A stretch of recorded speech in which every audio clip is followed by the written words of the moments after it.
Hi guys! Welcome to my YouTube channel. Andito po tayo ngayon sa bukid, magpapaani ng palay. Kung dati, pag magpaani ka ng palay, parang piyesta sa bukid.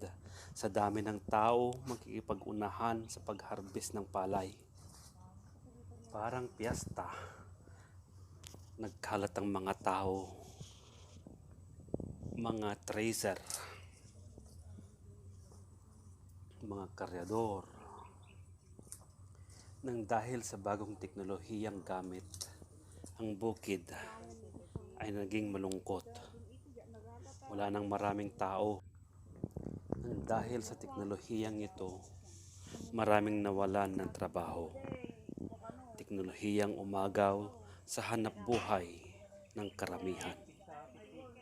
Laking tulong sa mga may bukid, lalo na sa maluwang ang bukid. Pero laking dagok sa mga nakikisaka lamang. Pero ganun pa man, patuloy pa rin silang nakikibaka. Patuloy pa rin silang lumalaban sa hamon ng buhay. Laban lang, kaibigan. Kaya natin to. Laban lang.